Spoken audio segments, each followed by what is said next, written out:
Es muy difícil que yo en una hora hable todo lo que es parto, imposible casi. Normalmente el desarrollo de partes son por lo menos 5 clases, pero bueno, vamos a tratar de resumir y resumir todo lo que se pueda. Es difícil, o sea, hacer esta clase en tan corto tiempo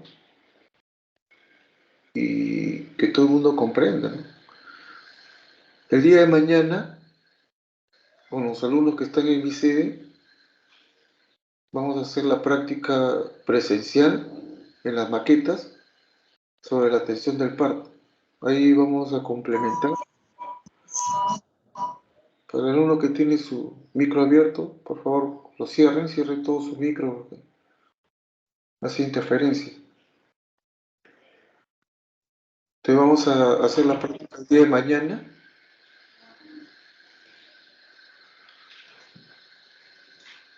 Los espero a los que están de la sede de la Maternidad Lima y Almenara a las 9 de la mañana en el servicio B, para ahí dirigirnos hacia el centro de simulación para ver la atención del parto en maquetas. Esa charla la voy a repetir con todos los alumnos que roten por la maternidad cada mes, porque es importante eso, la atención del parto. Quizás uno de los objetivos más importantes que tienen ustedes en este curso es que sepan atender un parto. Ese es el objetivo principal. Cuando hagan el internado deben atender parto. Cuando estén en el SERUM los van a llamar para atención de parto. Parece el alumno Víctor Manuel Fernández que cada rato prende su cámara. Por favor, manténganlas apagadas las cámaras, ¿no? Que no haya interferencia. Bien, entonces voy a compartir ahorita las diapositivas para iniciar la clase del día de hoy.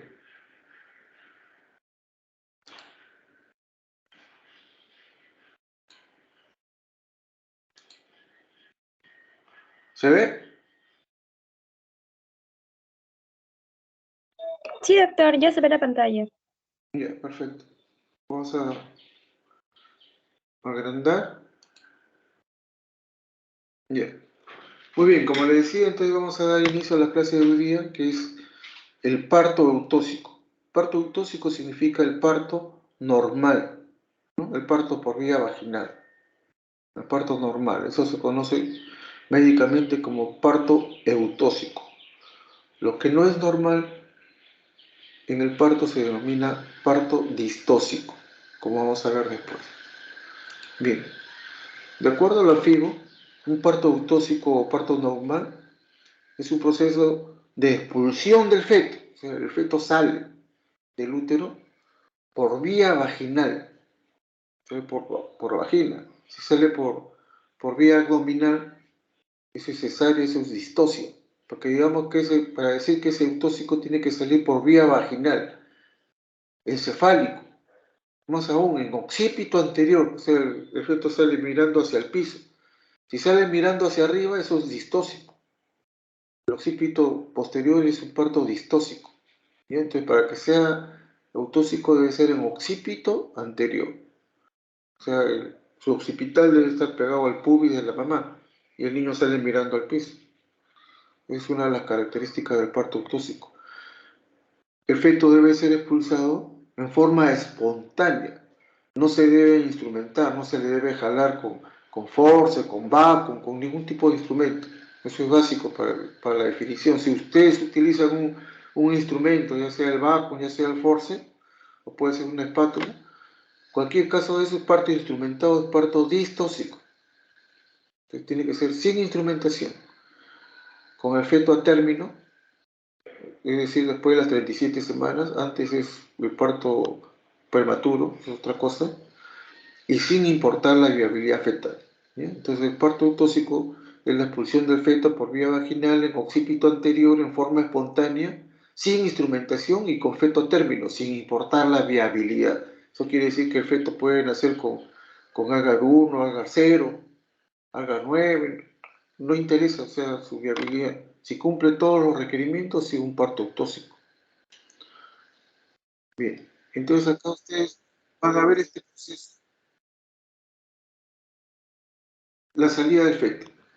Entonces, salida del feto por vía vaginal. Ustedes ven cómo el feto comienza a hacer una serie de movimientos para atravesar el canal, ¿no? Y rota mirando hacia el piso, o sea, sale mirando hacia el piso, en occipito anterior, por vía vaginal, en forma espontánea, sin instrumentación, sin nada, a partir de las 37 semanas y sin importar su viabilidad. Eso se denomina un parto autóxico o parto normal. Vamos a verlo de nuevo, ¿no? Vamos a ver. Perfecto, entonces él ingresa al canal, realiza una serie de movimientos que se denominan el mecanismo de parto, que vamos a ver después, y tiene que atravesar el canal. Pero dentro de los movimientos que el feto hace dentro de la pelvis, sale siempre mirando hacia el piso, occipito anterior, vía vaginal en occipito anterior, sin instrumentación, o sea, en forma espontánea, a partir de las 37 semanas y sin importar su viabilidad. Esa es la definición de un parto eutóxico o parto normal. Bien, la fisiología del parto. La fisiología del parto en realidad es un capítulo muy extenso. Es muy difícil, o sea, de resumirlo en 10 minutos, en 5 minutos, porque tendría que hacer una clase entera de eso. Pero podemos decir que la fisiología del parto está dada por la culminación de los cambios bioquímicos del útero y del cuello, mediante señales endocrinas y paracrinas tanto de la madre como del feto. ¿Qué significa eso? De que el útero y la placenta constituyen una unidad. La placenta va a producir una serie de hormonas que van a permitir el crecimiento y el desarrollo del feto. Al final del embarazo, la placenta va a detener su crecimiento, va a envejecer y sus funciones van a delimitarse, van a limitarse. Se va a romper la unidad. El niño tiene que seguir viviendo, pero ya no va a poder seguir viviendo bajo el amparo de una placenta vieja, que ya no está produciendo los requerimientos del feto para seguir desarrollándose. Entonces esa ruptura de ese equilibrio hormonal, de ese equilibrio bioquímico, de ese equilibrio fisiológico, hace que el feto sea expulsado a través de la vagina, ¿no? Muy bien. Entonces, para que el parto se desencadene, hay una serie de factores que van a participar en la expulsión del feto. Van a haber factores uterinos, factores uterotróficos, factores uterotónicos, factores fetales. De diferentes, sí. ¿No? Dentro de los factores uterinos tenemos factores miometriales, factores cervicales, que están más que nada dados por la contracción de la fibra muscular, ¿no? Ahí actúa la actina y la miosina para que se pueda contraer el útero. Lo mismo que factores cervicales donde van a actuar ahí los estrógenos y las prostaglandinas. En los factores uterotróficos está dado fundamentalmente por la relación estrógeno-progesterona. La caída de la progesterona y el predominio de estrógeno es un factor importantísimo. El estrógeno prepara al canal, prepara el útero, prepara la vagina, prepara todos los órganos que están involucrados en el parto, los prepara para que se produzca el mismo, ¿no? Van a haber también factores ovulares que provienen del mismo embarazo, que están en relación todos en la producción de elementos químicos, bioquímicos, prostaglandinas y otras series de factores más, ¿no? Como son los factores uterotónicos. El principal elemento indudablemente es la oxitocina, ¿no? Que es una hormona,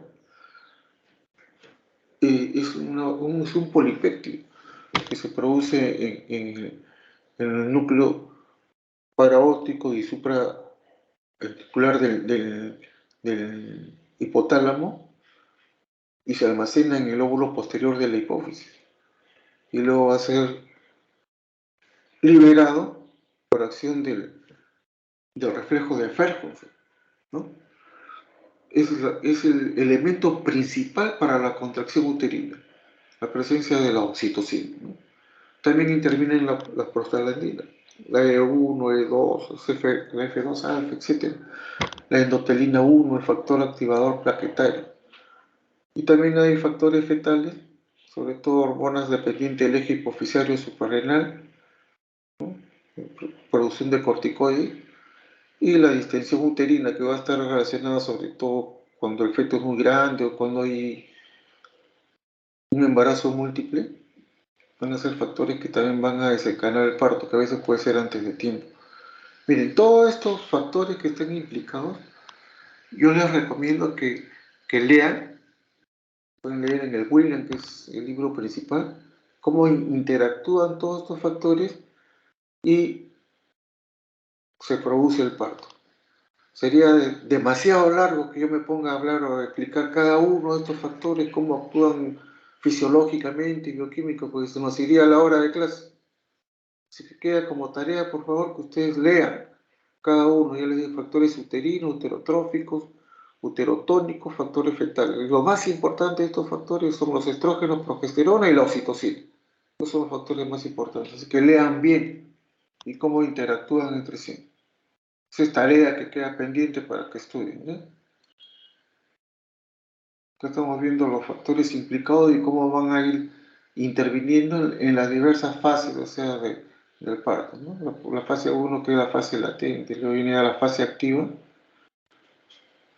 y qué elementos son los que actúan, ¿no?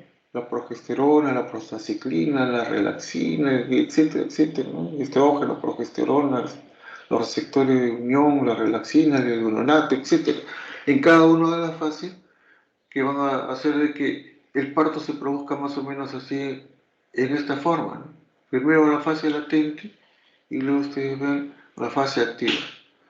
Hay una disminución después del parto y ya viene la contracción después de la salida del feto, ¿no? Pero todo eso está mediado por hormonas, está mediado por una serie de sustancias, prostaglandinas fundamentalmente, que ustedes van a revisar, ¿no? Aquellos que actúan estimulando la contracción y otros que actúan inhibiendo la contracción. Es como del desequilibrio de estos dos estimuladores inhibidores se va a desencadenar el parto, ¿no?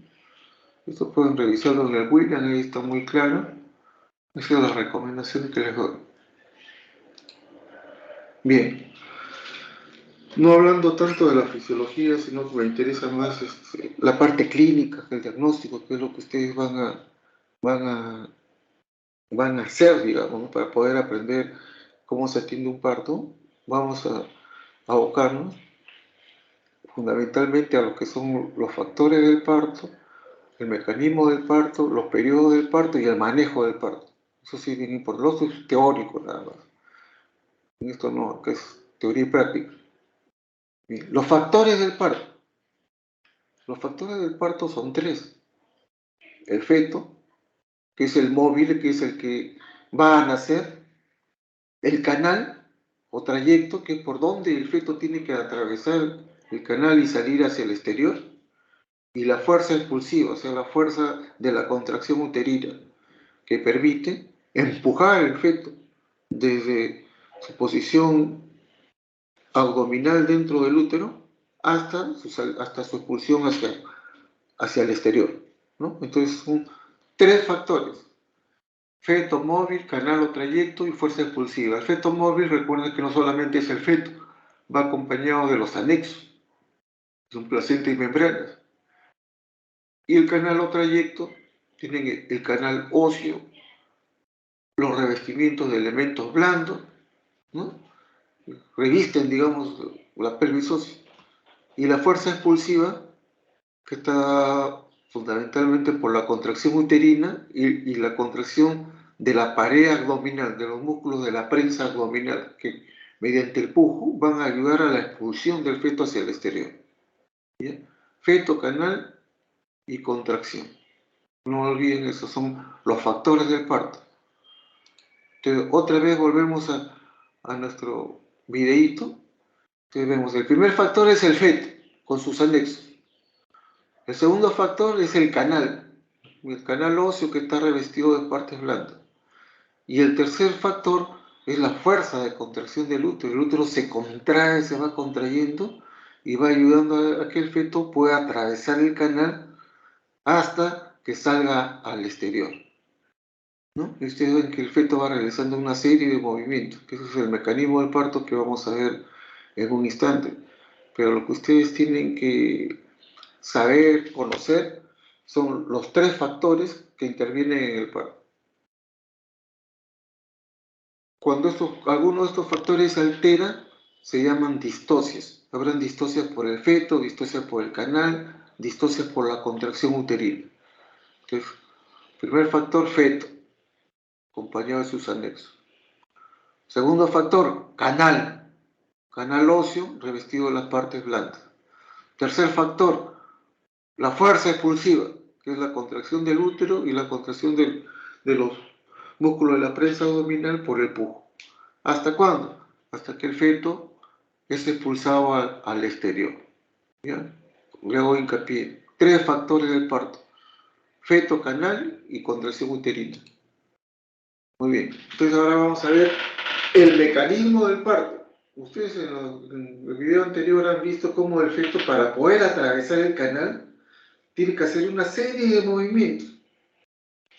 Pero esos movimientos se conocen como el mecanismo del parto. El día de mañana, cuando estemos ahí en el centro de simulación, en la maqueta, ahí es más fácil de entender, porque con el muñeco vamos a ver cómo el feto realiza una serie de movimientos y es expulsado hacia el exterior. Bien, entonces para recordar el mecanismo del parto, existe una mnemotecnia, que es adrere. ¿Cómo es la mnemotecnia? ¿Ustedes se acuerdan de la palabra adrere? Y esa es la mnemotecnia para recordar las fases del mecanismo del parto, que son 6. Cada una de esas fases corresponde a un movimiento. Entonces, la primera fase es la A, de acomodación. El feto, antes de atravesar el canal, va a acomodarse. Acomoda su diámetro biparietal, diámetro transverso de la cabeza del feto, se acomoda con el diámetro conjugado obstétrico, ¿no? El biparietal mide 9, conjugado obstétrico mide 10,5. El más chico con el más chico. Entonces, de esa manera el feto se acomoda primero. Una vez que ya se acomodó, comienza a encajar, ¿no? A descender. Descenso o encajamiento es lo mismo. Ya se acomodó, comienza a descender. Llega a un límite por las espinas ciáticas, entonces hace una rotación interna. Ahí empieza a mirar hacia el piso. El feto, para poder atravesar el canal, ha ingresado con la cabeza muy flexionada. Una vez que hizo la rotación interna, extiende la cabeza. Cuando extiende la cabeza es el momento en que el feto sale, atraviesa la vulva, sale hacia el exterior.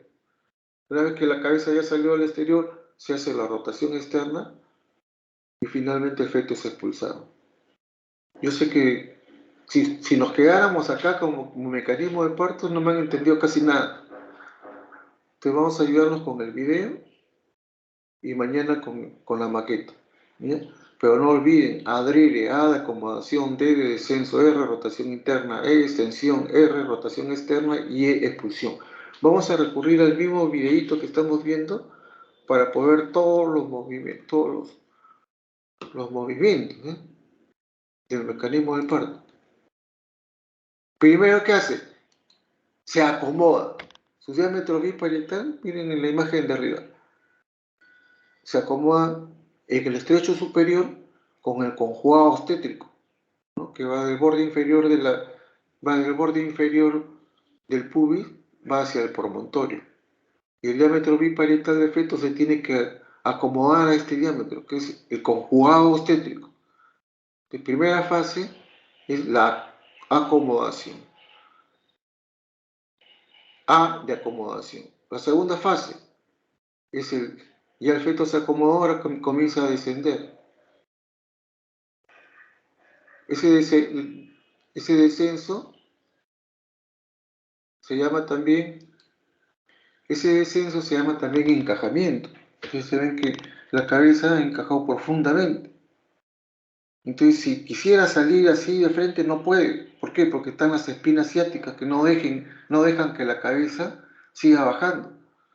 El diámetro antero-posterior, que en el estrecho superior era el más chico, y en el estrecho medio va a ser el más grande. Entonces tiene que acomodar su diámetro biparietal al diámetro biciático que está acá.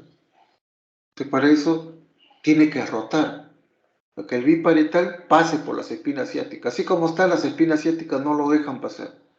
Tiene que acomodar su diámetro más chico, que es el biparietal. Entonces, ¿qué va a hacer ahí?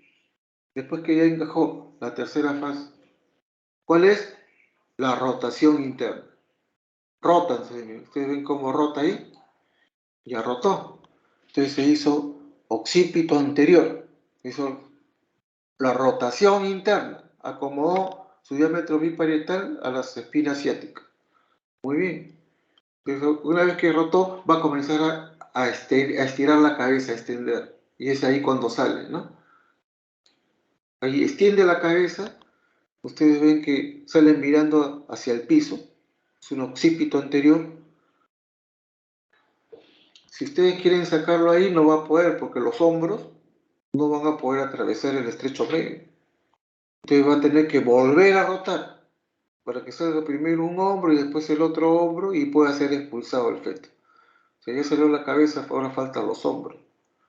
Cuando el feto es grande, a veces hacen distosia de hombros, no salen, los hombros no pasan. Cuando son muy gordos, muy grandes, ¿no? En una pelvis normal.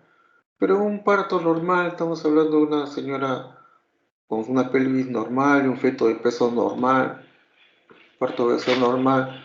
Una vez que la cabeza se extendió, que sigue hacer la rotación externa. Entonces ahí viene la rotación externa. Ay, caray, perdón. No estamos.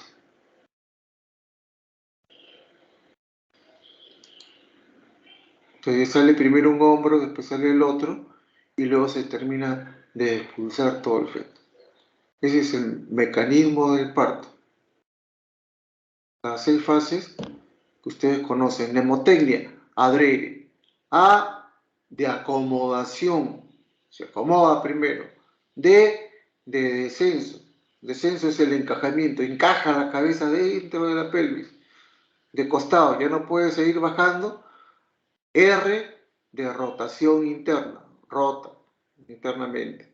E, extensión. Mire cómo estira la cabeza para poder salir. Ya salió la cabeza. R, rotación externa. Ya salieron los hombros, salió un hombro, salió el otro hombro, salió primero el anterior, el posterior, y E de expulsión.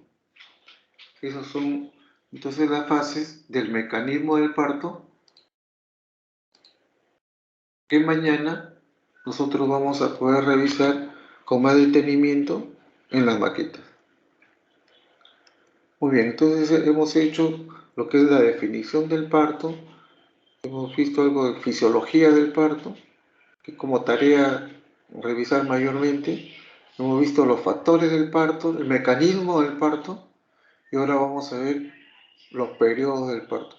Recuerden que yo estoy haciendo un resumen del resumen para poder ver todo el capítulo, hablarlo en una clase de 1 hora. Entonces, el resto se complementa en la práctica, en las maquetas y en las prácticas cuando ustedes tengan prácticas presenciales en la guardia o en centros técnicos, ¿no?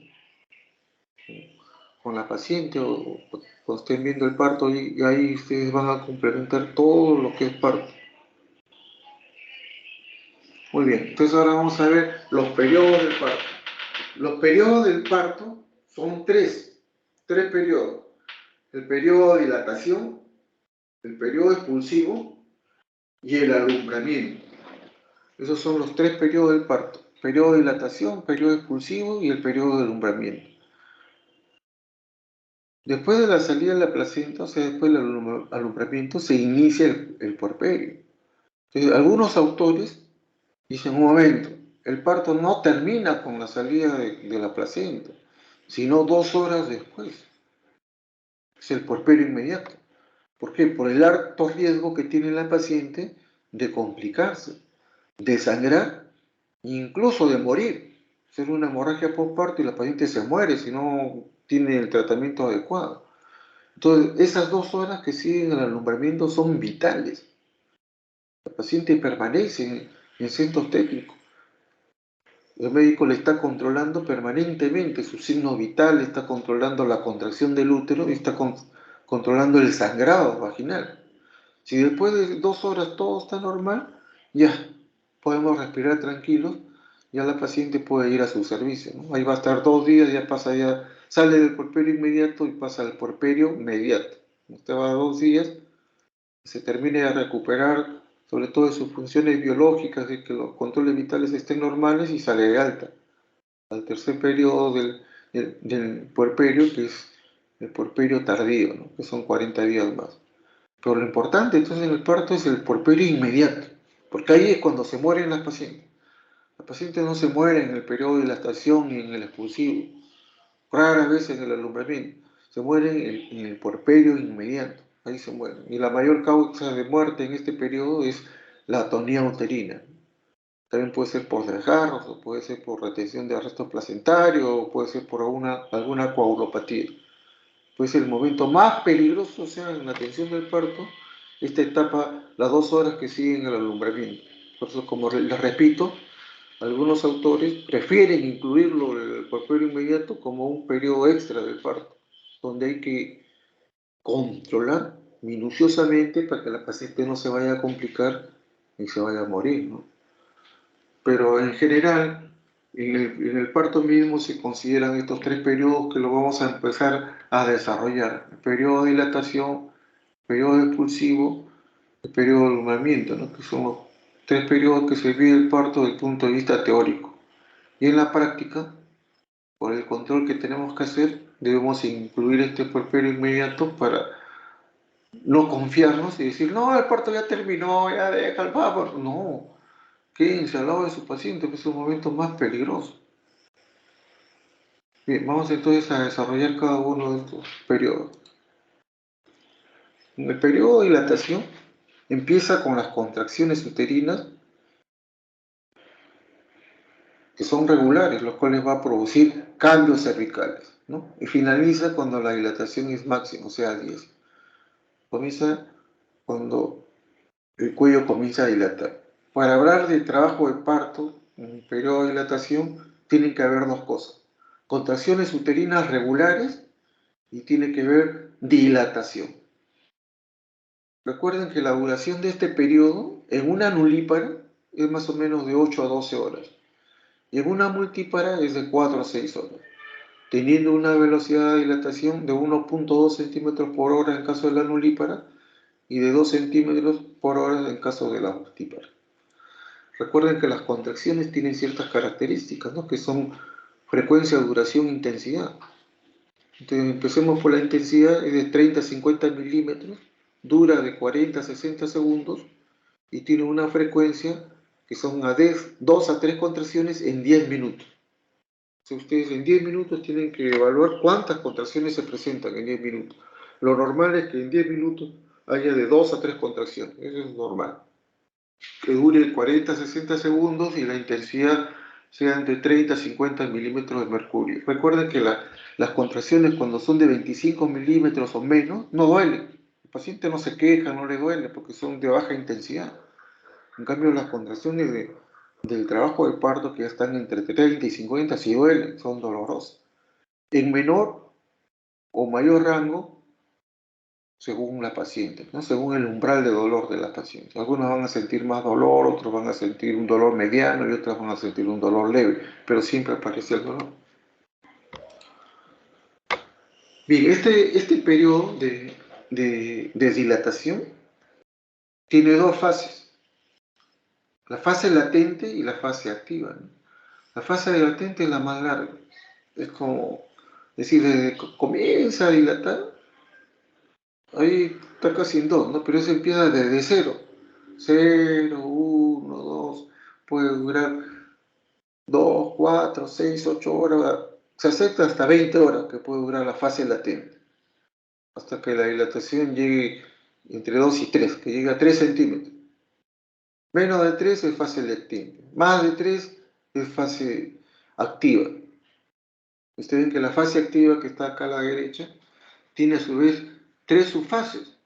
La fase de aceleración, la fase de máxima pendiente, o sea, donde va a dilatar rápidamente, en poco tiempo, se dispara, y luego desacelera, ¿no? Entonces, eso le da una forma de S. Entonces, según la curva de Friedman, esta es la forma como debe tener una curva de dilatación normal en el tiempo, ¿no? Con su fase latente larga, como si fuera una cola, que va hasta los 3 centímetros, y luego ya en la fase activa comienza a acelerar, acelera máximamente, cuando ya faltan hasta 8 más o menos, y de ahí desacelera un poco. Entonces hay que ayudar para que el parto no se espacie, no se detenga. ¿Ya? Siempre esta dilatación va a terminar cuando la dilatación es máxima, o sea, llega a 10 centímetros. El periodo expulsivo, es el segundo periodo del parto, se inicia cuando ya se completó la dilatación. O sea, la dilatación del cuello es de 10 centímetros, ¿no? Y la madre va a empezar a tener en forma espontánea los llamados pujos. Los pujos en realidad son reflejos, ¿no? Que se producen porque la cabeza comprime la ampolla rectal, y entonces tiene esa sensación de pujar, o sea, la misma que pueden haber sentido ustedes de repente cuando han estado estreñidas o no pueden defecar, entonces tienen que pujar, hacer fuerza. Entonces, ahí intervienen los músculos de la prensa abdominal, todos los músculos abdominales y el diafragma, se comprimen bruscamente y aumentan la presión intraabdominal. Ese aumento de la presión intraabdominal va a ayudar a que el feto sea expulsado hacia el exterior, porque se le va a sumar a la contracción uterina. ¿Bien? Entonces a la contracción uterina se le suma el pujo en el periodo expulsivo. El periodo expulsivo, que es la expulsión del feto, es más o menos lo que nosotros hemos visto en el video. Nosotros hemos visto en el video una expulsión, ¿no? Que no estaba completa ahí, usted viendo cómo el feto va acomodándose, descendiendo y el cuello va dilatando, y la expulsión ya es la salida del feto. Normalmente la expulsión es cuando ya la dilatación está completa, la cabeza está encajada y el feto ya rotó en occipito anterior. Entonces ahí ya hacemos la tensión de la expulsión. ¿Cuánto dura? En nulíparas dura hasta 2 horas, en multíparas hasta 1 hora. Y eso es lo que dice la teoría, pero en la práctica nosotros normalmente no esperamos tanto tiempo. Si es una nulípara, en 1 hora, si no ha dado a luz, intervenimos. Una multípara, media hora que no salga de un expulsivo, intervenimos. ¿Por qué? Porque el feto está sometido a un estrés, está sometido a una hipoxia. Entonces puede asfixiarse. No debemos darle mucho tiempo al expulsivo, ¿eh? Pero la teoría dice eso. Ustedes ven que las contracciones uterinas se van a hacer más frecuentes, van a durar más y van a ser más intensas.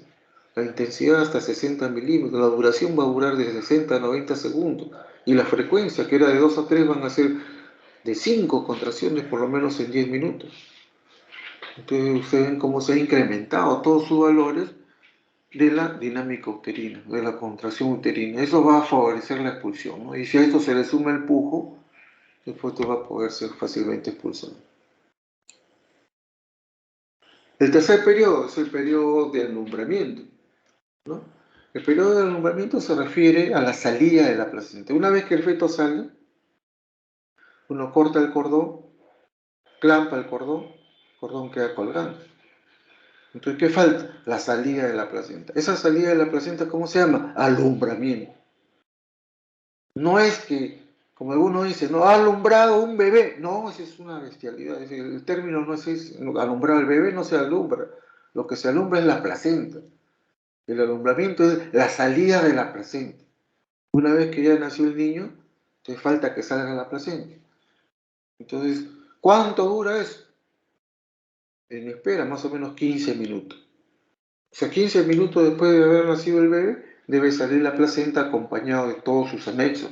El cordón, membrana, todo cae en bloque. Ese es el periodo de alumbramiento. Estamos viendo lo normal, así que no nos vamos a extender más allá. Muy bien. Entonces ahora vamos a ver lo que es el manejo, o sea, la asistencia del parto, que se va a asistir en cada periodo. Un periodo de dilatación, en el expulsivo y en el prolongamiento. Vamos a intervenir nosotros en esos tres periodos. ¿Y cómo asistir? Cuando la paciente normalmente acude a la emergencia, ¿por qué viene? Porque tiene contracciones uterinas, que ya son dolorosas, o sea, debe estar en 30 milímetros de mercurio más, y hasta un tiempo, hasta unas horas ya con esos dolores, con esas contracciones, entonces acude por emergencia. Entonces, ¿qué debemos hacer? Nosotros la examinamos y vemos que ya la paciente está con contracciones, los latidos están buenos, ¿no? La dinámica es adecuada y vemos que ya hay dilatación. Está con más de 2 centímetros. Cuando está con 1 centímetro en fase latente, normalmente las mandamos a caminar. Si es de riesgo, la hospitalizamos. Si no es de riesgo, señora, camine y regrese más tarde, 2 o 3 horas, para que se estimule un poco y avance más en su dilatación. Cuando ya viene la señora con 3 centímetros o más, entonces la hospitalizamos, ¿no? En este periodo, el paciente todavía puede caminar, ¿no? Entonces, ¿qué medidas debemos tomar cuando ingresamos a la paciente? Hay que hospitalizarla, hay que tomar medidas higiénico-dietéticas, que es lo que se dice, ¿no? Entonces, la primera pregunta que hacemos nosotros es, miren, cuando nosotros manejamos una paciente en medicina, no me refiero en obstetricia y no me estoy refiriendo de una gestante, de una parturienta, sino en medicina en general, cualquier tipo de paciente que ustedes vean. Normalmente ustedes siguen una metódica para el tratamiento de sus pacientes. Lo primero que ustedes dan son las medidas de dieta y de higiene, ¿no? Y de actividad física. Después da el tratamiento farmacológico y luego las medidas generales. Igualitos en el parto. Entonces, la primera medida que nosotros tenemos que tomar es la dieta. ¿La paciente puede comer o no puede comer? Antes, cuando una paciente estaba en trabajo de parto, se decía, de ninguna manera la paciente come. O sea, no se le daba nada. Está en trabajo de parto, ya listo, entra, nada de comer. Se echa, no se levanta. Eso era antes, o sea. Pero ahora dice, sí, puede recibir alimentos, sobre todo si es una primigesta que ha estado con un buen tiempo que no come bien, no duerme bien. Entonces se le puede dar, pero en forma restringida, no una dieta completa, como una dieta blanda, una dieta líquida, algo que le ayude, o sea, sobre todo en pacientes que tienen menos de 5 centímetros de dilatación y que no tengan ningún factor de riesgo que me diga que a mí que esta paciente va a terminar en cesárea, ¿no? No, esto es para parto normal, o sea, para parto normal entonces le puedes dar dieta, pero una dieta restringida. Listo. La higiene. Acá viene algo importante, ¿no? Entonces la maternidad en higiene era lo que se llamaba Fórmula 1, Fórmula 2 y Fórmula 3. La Fórmula 1, ¿qué cosa era? El rasurado. A todas las pacientes se les rasuraba. Era un crimen atender a una paciente, atenderle un parto sin haberla rasurado. Imposible. La paciente a veces llegaban completa, la estaban llevando a sala par y en el camino la iban rasurando. No se podía atender un parto sin haberla rasurado. Esa era una ley así de oro que se cumplía antes, bastante del año 2000. ¿Por qué? Porque se decía que el vello pubiano tenía muchos microbios, ¿no? Y que eso podía contagiarle al bebé, podía infectar y qué sé yo. Bueno, estudios de la OMS han demostrado que eso no es cierto. Han estudiado un grupo que han dado a luz con rasurado y otras sin rasurado. Los resultados son exactamente iguales. O sea, es lo mismo rasurar que no rasurar. Pero más bien con rasurado hay riesgo de cortarle a la paciente, que se infecte, que haga una celulitis, ¿no? Aparte del costo y todas las molestias que significa, o sea, a la paciente que la rasuren así rapidísimo. Normalmente se rasura a las pacientes que se van a operar, pacientes que tienen mucho vello sobre el hipogastrio, o el monte de Venus, se rasuran a los que van a entrar a la sala para que los vellos no interfieran en el corte, porque normalmente ahora el corte que se hace es una incisión transversal baja, ¿no? La incisión de Fanister, que es una incisión estética que normalmente va a ser cubierto por su truza. La señora va a usar su truza, su bikini, su tanga para ir a la playa y no se le va a notar la cicatriz que si le hacen como se hacía antes, ¿no? Una incisión mediana infraumbilical que se hacía en el medio del abdomen en forma vertical. Entonces, más bonita es la Fanister. Entonces, esa zona sí hay que rasurarlo en caso que sea cesárea. Pero como estamos en parto autóxico, el parto normal, entonces no es necesario rasurar, ¿no? Entonces la Fórmula 1 ya no va. De la Fórmula 2, ¿qué cosa era? Era rasurado más enema. Entonces se les ponía a todas las pacientes un enema, pensando que el enema favorecía el avance en el parto, que se vea a luz más rápido, su enema. Todo el mundo se le da una solución jabonosa, ¿no? Con agua estéril, y se le ponía su enema a la señora cuando tenía menos de 5 dilatación.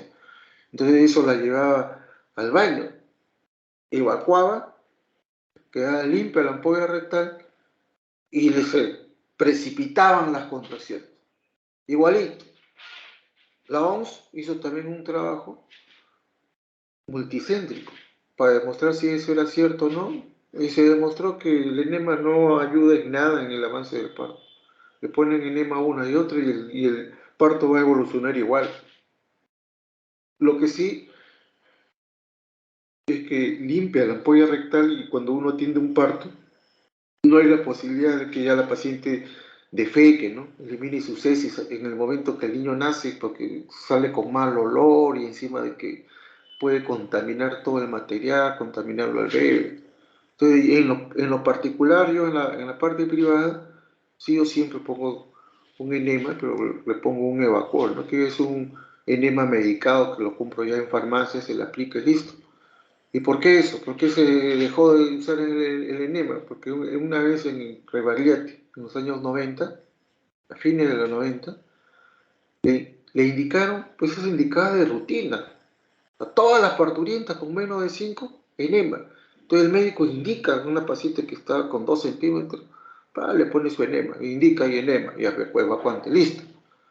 Pero ¿qué pasa? Que la paciente se equivoca, en vez de ponerle la solución jabonosa, ¿no? Con agua estéril, le ponen la solución jabonosa en formol. ¿Por qué? Porque el agua estéril, los frascos de agua estéril y los frascos donde estaban formol eran igualitos, lo único que se diferenciaba era el olor, y estaban en el mismo depósito. Entonces, como se había quebrado un frasco de formol, el ambiente olía pero tremendamente a formol. Entonces, la técnica no pudo diferenciar si lo que estaba sacando era formol o era agua estéril, y utilizó un frasco de formol. Y con eso le puso su enema a la paciente.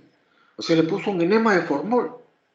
¿Qué piensan que le pasó a la paciente? Se murió. ¿Quién fue el culpable? El médico que había indicado el enema. El médico lo sacaron en televisión enmarrocado. Le abrieron un juicio, un escándalo. Después de esa situación, ¿no? Tan bochornosa, tan difícil para un médico, ya la mayoría de médicos dijeron, si es igual, ya lo pongo en enema. Total, todo el mundo dejó de poner enema. En la actualidad ya no se pone. Desapareció la Fórmula 2, ¿no? Y cuando poníamos Fórmula 3, se refería al rasurado, enema y baño. Porque había algunas pacientes que, sobre todo en la época del terrorismo, gente que se vino así en masa, pueblos enteros a poblar Lima. Alrededor de Lima se llenaron de asentamientos humanos donde la gente no tenía agua. Entonces, sus condiciones de higiene eran muy deplorables. La paciente que podía pasar tranquilamente un mes sin bañarse. El agua solamente que era carísima para ellos, que lo compraban en barril, les servía para la comida y para lavarse la cara, las manos, nada más. Pero para bañarse, si vivían en esteras, no tenían. Y eran personas que se embarazaban casi todos los años, no se controlaban el embarazo y llegaban de frente a la maternidad de Lima, porque ahí la atención era gratis, llegaban a dar a luz. Pero llegaban en unas condiciones de higiene que ustedes no pueden imaginar, o sea, el mal olor, ¿no? La suciedad con la que venían las pacientes. Era terrible, ¿no? El producto de la pobreza que se había desencadenado a fines de los 80, ¿no? Por la crisis económica y el terrorismo que asoló el país. Y una de las consecuencias era esa, ¿no? Los pacientes carecían de agua, pues venían de zonas rurales. Entonces llegaban a dar a la luz en condiciones, como les repito, de higiene muy insalubres, ¿no? Entonces ahí se les indicaba el baño. Ahí en la maternidad, en emergencia, había una sala ahí de baño para que se bañen, ¿no? Le daban su jabón y con una manguera, ya señora jabones, voltee, con la manguera, las bañaban como si fuera una res. Era la verdad. Y ya ahí le daban una bata para que dé a luz. Esa era la situación anterior, ¿no? De Fórmula 1, Fórmula 2 y Fórmula 3. El rasurado, el enema y el baño.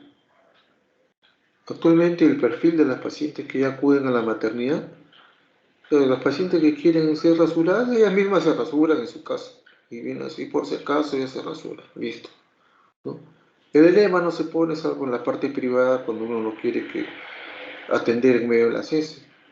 Y el baño diario ya las pacientes vienen bien bañadas. Y si no se han bañado ahí en cada sala de centro obstétrico, en cada sala de parto, tenemos 20 salas ahí, en cada una de ellas hay un baño privado, donde la paciente puede bañarse. Incluso tenemos la sala 8, que es un jacuzzi para el parto bajo el agua, ¿no? Que no se puede usar porque los pediatras no permiten, o sea, el parto bajo el agua, porque dice que las pacientes que no tienen buena higiene, a veces defecan, orinan y todo lo demás, y contaminan el agua y el niño va a nacer pues en un desagüe. Entonces se oponen a que los niños nazcan en esas condiciones y por eso no hay parto bajo el agua. Pero sí hay duchas, pues, porque se hacen, se bañen y puedan estar presentables para el momento del parto, ¿ya? Entonces no olviden eso. Siempre hay que preparar a la parturienta en lo que respecta a la dieta y en lo que respecta a la higiene, ¿no? Acá está lo que les he dicho. El enema evacuante, que es 500 mililitros de solución jabonosa tibia. Pero como les digo, esto ya quedó de lado. La higiene corporal, si no se puede bañar, hay que hacerle con esponja, ¿no? Paciente de pie. Siempre cuando ustedes hospitalizan a una paciente, recuerden que tienen que solicitar su historia anterior para ver sus controles prenatales. Si le falta algún análisis o los análisis son antiguos, tienen más de 3 meses de antigüedad, hay que actualizar los análisis, ¿no? Hemoglobina, hematocrito, hemograma, examen de orina, glucosa, urea, creatinina, todos esos grupos sanguíneos, todo eso tiene que, en algunos casos, perfil de coagulación.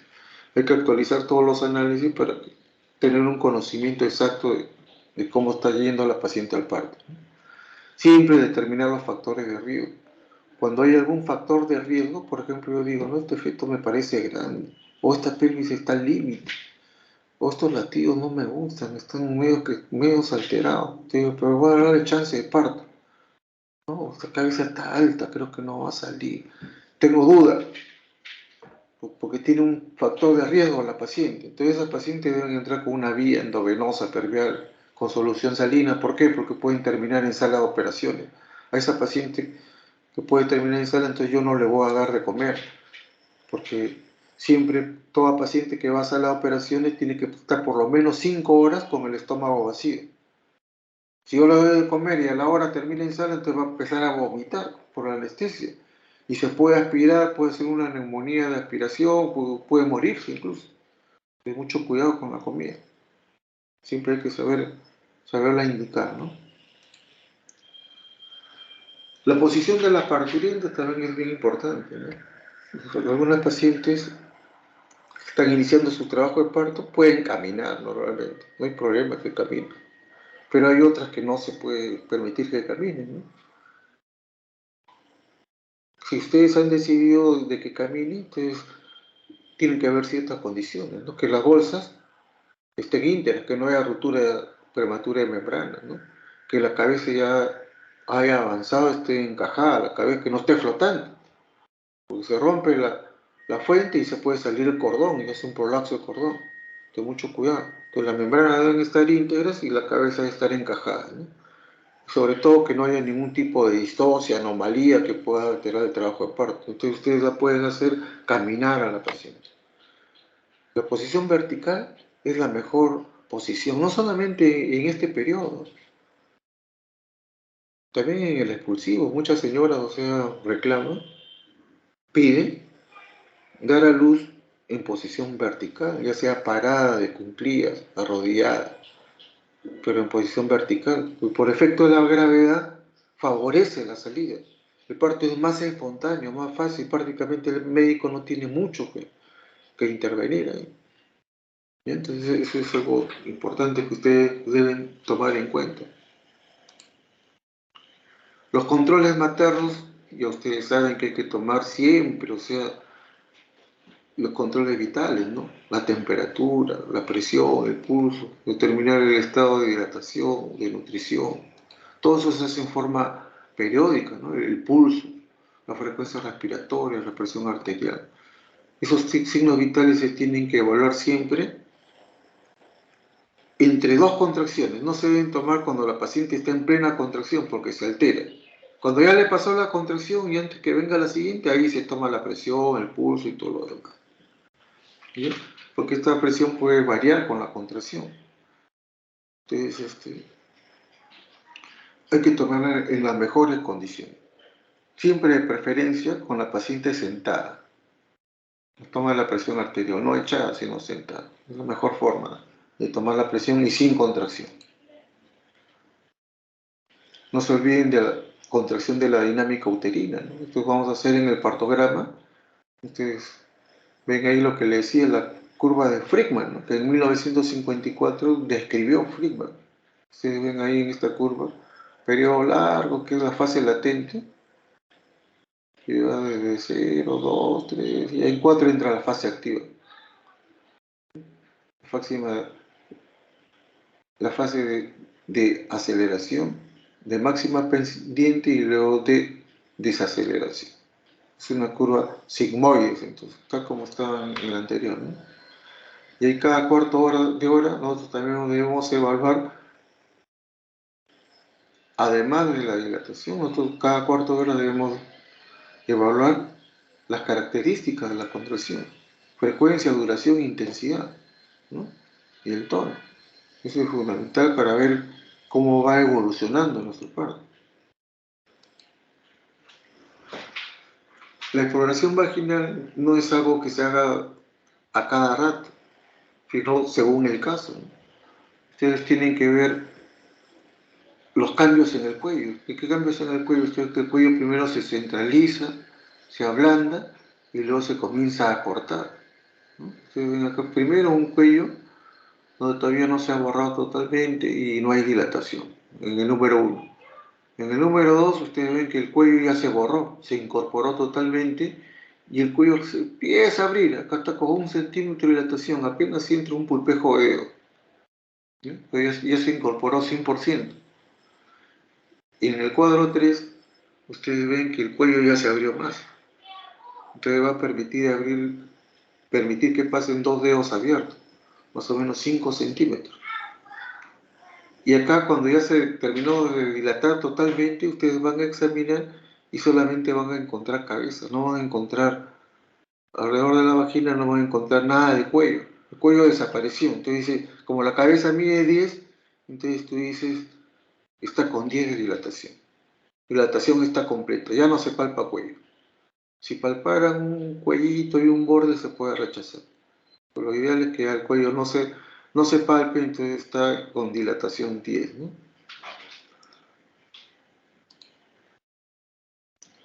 También es muy importante, no solamente en la atención del parto, de ver las contracciones, de ver la dilatación, el encajamiento, que es importante, pero lo más importante de todo, sobre todo para la mamá, es el bienestar del bebé.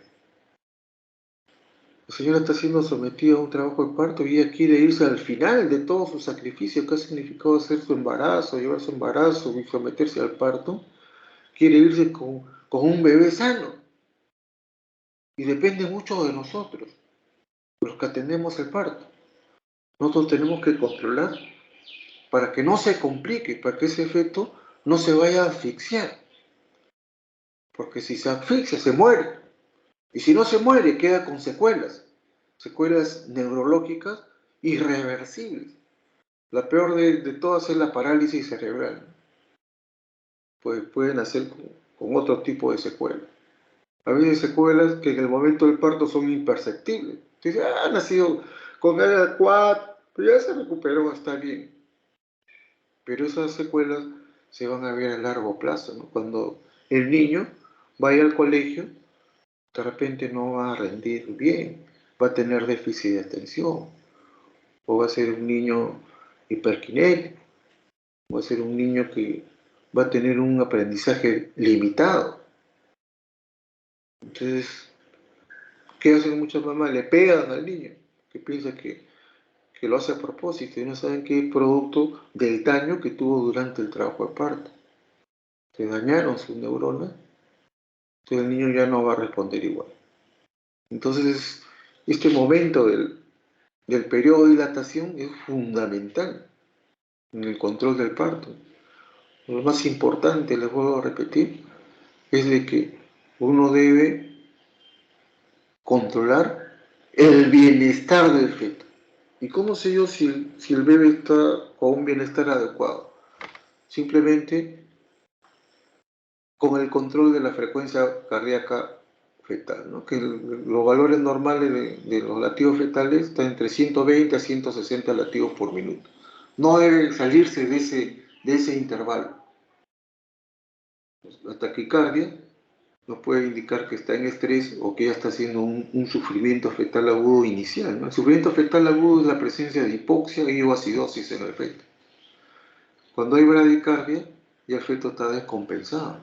Es un mecanismo de defensa que adoptó el feto ante la hipoxia y ya se vencieron, o sea que el daño se está produciendo. El feto está siendo dañado en ese momento. No solo por los latidos, sino que nos indica que ya hay hipoxia en los órganos centrales. Si hay daño, ahí está siendo afectado las glándulas suprarrenales, el corazón y el cerebro.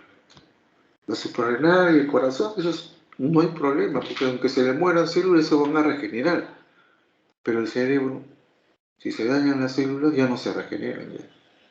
Y el niño va a quedar limitado desde el punto de vista neurológico. Va a depender de la extensión de la lesión, ¿no? Y el tipo de localización. ¿Dónde se localiza eso? Fue en la parte frontal, en la parte temporal, en la parte occipital, y de acuerdo a eso va a haber un daño cerebral. A veces mínimo, leve, a veces imperceptible, pero al final daño. Entonces hay que tener mucho cuidado de controlar el bienestar fetal. De ustedes va a depender entregar un niño en buenas condiciones. Si usted ve que el niño no está en buenas condiciones, que el bienestar fetal está afectado, tienen que terminar inmediatamente la atención del parto, operarla, instrumentar el parto, pero sacarlo por la vía más rápida al bebé. Va a estar mucho mejor afuera que adentro. Bien, entonces otra de las medidas que nosotros podemos tomar en este periodo de dilatación es la amniotomía. ¿Qué significa la amniotomía? Simplemente romper las bolsas. Uno utiliza una pinza que se llama amniótomo y rompemos la bolsa, ¿no? ¿En qué casos podemos hacer? Si ustedes ven que los latidos están alterados y tú dices, puede de repente estar emitiendo meconio. Si emite meconio ya es más grave el sufrimiento, porque ya no solamente está en hipoxia, sino está en acidosis. Entonces, ¿qué hace uno? Rompe la membrana para ver si el líquido está claro. Si está claro, quiere decir que no está en acidosis. Quedamos más tranquilos. Pero si rompemos y sale un líquido amniótico verde, espeso, en puré de alberja, está en un sufrimiento fetal agudo y está haciendo acidosis. Entonces hay que terminar inmediatamente con el parto, ¿no? También si uno quiere dirigir el parto, también se hace la amniotomía. Dirigir quiere decir que queremos acortar el parto, que no dure tanto. Normalmente rompemos en una multípara, cuando está con 6 centímetros, le cortamos membrana y la estimulamos un poco con oxitocina y el parto se produce rápidamente. Cuando es multípara, sí, con 6 no, porque a veces el cuello se dematiza, hacerlo cuando está con 8. Cuando entra a la fase, después de la máxima pendiente, viene la fase de desaceleración. Eso más o menos cuando está con 8. Para evitar que entre a esa fase y se desacelere el parto, entonces yo le rompo membrana y le pongo oxitocina. Listo. Hay algunos casos de hipodinamia, ¿no? De parto disfuncional, que no hay buena cantidad de oxitocina y el parto no avanza, la dilatación se estanca, no progresa la labor de parto. Entonces, ¿qué hay que hacer ahí? Hay que administrar oxitocina. Entonces, ¿qué podemos hacer en ese momento? Podemos hacer la amniotomía. Rompemos las membranas y administramos oxitocina para mejorar la hipodinamia. Entonces, esa es otra de las indicaciones por las cuales hacemos la amniotomía, ¿no? Ahora, si tenemos necesidad de un acceso directo al feto, vamos a suponer que vamos a sacar un pH del feto. ¿Dónde se hace eso? En el cuero cabelludo. Con una lanceta y una pipeta se aspira una gota de sangre del cuero cabelludo del feto. Si queremos tener ese tipo de acceso hacia el feto, tenemos que romper membranas. Con membranas íntegras no se puede hacer eso. Entonces, con el amniotomo rompemos membranas y ahí tenemos acceso al cuero cabelludo del feto, ¿no? Entonces, son las indicaciones en las cuales uno usa la amniotomía, ¿no? Pero lo más frecuente es cuando dirigimos el parto, ¿no? Es casi todo probable, dirigimos el parto y lo rompemos membranas para apresurar el parto, digamos. Acá lo que yo le decía es la amniotomía en las primíparas en 8 y en las multíparas en 6. Recuerden que si la cabeza está alta, mucho cuidado a la hora que hacen la amniotomía. ¿Por qué? Porque si ustedes le rompen la membrana con el amniotomo y la cabeza está flotante o está en -4, entonces se puede salir el cordón. El cordón umbilical se sale antes de la presentación. Eso se denomina un prolapso. Y la cabeza presiona ese cordón y para el flujo sanguíneo, se ve y se muere. Entonces, mucho cuidado. Si quieren hacer una amniotomía, tienen que hacerla no con el amniótimo, sino con una aguja. La ponen a la paciente en Trendelenburg, o sea, con la cabeza en declive hacia abajo y la pelvis hacia arriba, para que todo el líquido amniótico se vaya y el cordón se vaya hacia abajo, hacia atrás. Entonces, con una aguja comienzan a hincar las membranas, como si fuera una coladera, hacen una criba ahí. Y a través de los puntitos que han puesto ustedes con la aguja, entonces comienza a salir el líquido como una ducha. Como sale de punto en punto, no se va a salir el cordón. Entonces ustedes ayudan a eso, que salga el cordón, controlan latidos, todo está bien y ya la ponen en su posición normal y la cabeza va a empezar a encajar, ¿no? Entonces siempre después de una anatomía hay que escuchar latidos, porque a veces hace laterocidencia. El cordón se mete, a veces no hacia abajo, pero se queda ahí a un costado de la cabeza, entre la cabeza y la pelvis, y la cabeza comienza a presionar el cordón sobre la pelvis y eso produce alteración de los latidos cardíacos fetales. ¿Ya? Entonces hay que mucho cuidado con la amniotomía, no se hace así por hacer. Recuerden que ahora hay lo que se llama el parto sin dolor. Antes a las pacientes que tenían mucho dolor se les ponía anestesia, ¿no? Una anestesia epidural para calmar el dolor, pero la anestesia tiene el inconveniente de que la paciente ya no va a pujar, no puede caminar, no puede mover las piernas, tiene de la barriga para abajo todo muerto. No siente nada de dolor, pero no colabora ya con el parto. Entonces a veces uno termina instrumentando el parto, haciendo maniobras de Cliselle, poniendo forceps, etc. Y se desgarra y todo lo demás. Entonces la epidural ya no se usa. La epidural se usa, la anestesia epidural se usa para la cesárea simplemente. Cuando uno va a cortar, cuando uno va a operar, ahí sí. Para el parto distóxico abdominal, cesárea. Pero para un parto normal se puede usar lo que se llama la analgesia del parto, que se conoce también como parto sin dolor, ¿no? Entonces, ¿qué se hace? Se coloca un catéter por vía epidural. Catéter, con su parche y se queda ahí permanente el catéter. Entonces, a través del catéter ustedes van a ir administrando un anestésico moderno como es la bupivacaína, lo combinan con un analgésico opiáceo, como es el remifentanilo. Combinan los dos y les van poniendo microdosis, dosis fraccionadas, bajas, cada 15 minutos, cada media hora, no le ponen una gran cantidad, ¿no? Sino dosis muy pequeñas que no van a afectar en nada, no afectan en nada al feto, no afectan en nada el curso del parto. Lo único que va a hacer es que la paciente no tenga dolor a nivel abdominal.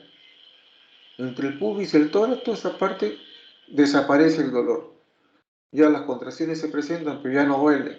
Entonces la paciente está tranquila, colabora normalmente con el parto, no se van a bloquear los pujos, ella va a tener su pujo, va a poder pujar. Si quiere levantarse antes, puede levantarse, puede ir al baño, puede caminar, ¿no? Y no va a tener dolor. Entonces, este es un gran avance en lo que es la atención del parto, lo que se denomina entonces la analgesia del parto. Eso es una posibilidad que nosotros en la institución, ahí en la Maternidad de Lima, contamos con este tipo de procedimiento que lo hacen los médicos anestesiólogos que están programados ahí en centro obstétrico. Y es a la solicitud de la paciente. El paciente simplemente pide, le hace. Si tiene CIS, el CIS lo cubre. Si no tiene CIS, la señora tiene que comprar todos los elementos para que le puedan aplicar la analgesia del parto. A tomar en cuenta entonces eso, que ya el dolor en el parto, antes que gritaban, querían morir, ya no. Con la analgesia del parto eso desaparece y se hace el parto mucho más humanizado. Recuerden que la administración de oxitocina se da cuando la dinámica no es buena, ¿no? Administramos nosotros oxitocina. Ya no se usa por vía intramuscular en el parto y algunos usaban a veces endovenoso en bolo, un cachito. Eso ya no está contraindicado porque puede perjudicar el parto. Lo que se hace simplemente es administrar en bomba de infusión, ¿no? A través de un catéter venoso en el antebrazo y ahí le pasan la oxitocina, ¿no? 5 o 10 unidades en un litro y luego le van pasando más o menos 2.5 miliunidades por minuto, que eso equivale más o menos a unas 8 gotas, ¿no? En realidad 8 gotas son 4 miliunidades, que es lo mínimo que se necesita para que el útero se contraiga. 4 miliunidades en una solución donde han puesto 10 unidades de oxitocina y un litro de cloruro. Si ahí de esa solución ustedes le pasan 8 gotas, le están pasando 4 miliunidades. 4 miliunidades es la cantidad mínima que se necesita por minuto para que el útero se contraiga. Y eso cada 15 minutos, ustedes ven cómo van las contracciones, y si las contracciones no mejoran, no aparecen, cada 15 minutos les van aumentando las miliunidades hasta un máximo de 40 miliunidades. Pero realmente mejoran. Si mejoran con 4, ahí nomás se quedan. Si mejoran con 8, ahí nada más. Si con 12, ahí ya no aumentan más. Ya el parto se va a dar ya, digamos, espontáneamente ya, con esa administración, ¿no? Nosotros tenemos el día de mañana una clase sobre distorsión de la contracción y ahí vamos a hablar sobre el parto disfuncional, cuando las contracciones son muy bajas y qué es lo que se debe hacer. Recuerden que toda mujer que da a luz, sobre todo cuando va por primera vez a un centro que no conoce, debe tener una preparación especial psicológica y física. Normalmente esa preparación se hace durante el control prenatal y se llama la psicoprofilaxis, donde es un programa donde las pacientes asisten y las preparan psicológicamente y físicamente, le hacen hacer gimnasias para gestantes, le explican bien todo lo del parto, las preparan psicológicamente, interviene el psicólogo, es para la pareja, fundamentalmente es para la gestante, pero en la fase final entra la pareja porque va a tener que participar del parto, porque el parto ahora es como acompañante. Entonces el esposo entra también al parto y hay que prepararlo, también psicológica y físicamente, ¿no? Han habido algunos papás que han entrado al parto, han visto y se han desmayado, se han desvanecido de ver la sangre, de ver que algunos no soportan, algunos no quieren, ¿no? Entonces la acompañante puede ser de repente la mamá o la hermana o la comadre, la mejor amiga de la gestante, y ella decide. Pero de preferencia siempre que sea la pareja, ¿no? Para que se involucre en el parto. Y hay una serie de técnicas para poder ayudar. Si la paciente no ha hecho su psicoprofilaxis, durante el control prenatal, entonces se puede hacer en el mismo parto, una psicoprofilaxis de emergencia. Entonces ahí se le explica. Lo importante es quitarle la ansiedad, el miedo que tiene la paciente a lo nuevo, ¿no? Sobre todo cuando son primerizos. Tienen temor, tienen pánico algunas, se les van las contracciones por el miedo que sienten. Si las tratan mal, peor todavía. Entonces hay que tratarlas bien, que vayan con acompañante, quitarles el dolor y hacer una psicoprofilaxis de emergencia. O sea, antes de que dé a luz, unos minutos antes, se le puede preparar, ¿no? Este es lo que le decía, el parto con acompañante, que sea la pareja o la que ella desee, siempre debe estar ahí, ¿no? Y eso asegura que la paciente tenga un trato correcto durante el parto, ¿no? Si está el marido ahí, la obstetriz que atiende el parto no la va a gritar a la paciente ni la va a maltratar. Entonces eso es importante, ¿no? Recuerden que ustedes cuando estén presentes ahí en un parto, eviten hacer ningún tipo de comentario, no hagan comentarios. Pues a veces ustedes se acuerdan de otra cosa y comentan o hablan y la paciente piensa que están hablando de ella. Entonces el alumno, el interno, cero comentarios delante de la paciente, porque la paciente lo malinterpreta. El paciente cree que están hablando de ella. Y si a veces el interno hace un comentario sobre la paciente, peor. Entonces hay que tener cuidado. Evitar cualquier tipo de comentario, sobre todo si es negativo. Doctor, ¿y se le puede romper el útero? No le hagas ese comentario delante de la paciente. Doctor, ¿y le va a venir una hemorragia porque el niño era... Uy, ya la señora piensa que se le va a venir una hemorragia. No hagan ese tipo de comentarios. Mejor observen todo, cualquier comentario que quieran hacer en forma reservada, confidencial al profesor o fuera del ambiente. No ahí delante de la paciente. Y de la pareja peor todavía. La pareja te toca un marido bravo y de repente te pega. Entonces, mucho cuidado. El segundo periodo, el expulsivo. Esto es lo que vamos a ver mañana, cómo se atiende al parto, ¿no? Es lo que todos creen, ¿no? Que la atención del parto es solamente esta parte, el expulsivo, ¿no? La atención del parto empieza desde que la paciente llega. Todo lo que hemos visto en el periodo anterior, en el periodo de dilatación, todo eso forma parte de la atención del parto. Se atiende el periodo de dilatación, ahora vamos a atender el periodo expulsivo. El periodo expulsivo ya es la salida, la expulsión del feto. Entonces ahí vamos a tomar una serie de medidas para poder recibir al niño.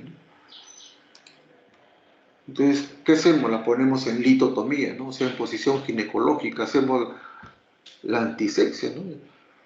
Bulbo perineal, tenemos que limpiar toda esa zona, tanto de la vagina, el periné, el ano, todo eso está contaminado, hay que limpiarlo, ¿no? Normalmente se hace con yodo povidona. Si la paciente no puede orinar, no un miccionado, si puede orinar la paciente, se levanta y orina antes del parto. Si no puede, algunas no pueden, o a veces ya están echadas o no se pueden levantar por algún motivo, entonces ustedes pueden pasarle un catéter, una sonda en élato, y listo. Y evacúan la vejiga. La vejiga sí debe estar vacua en el momento del expulsivo.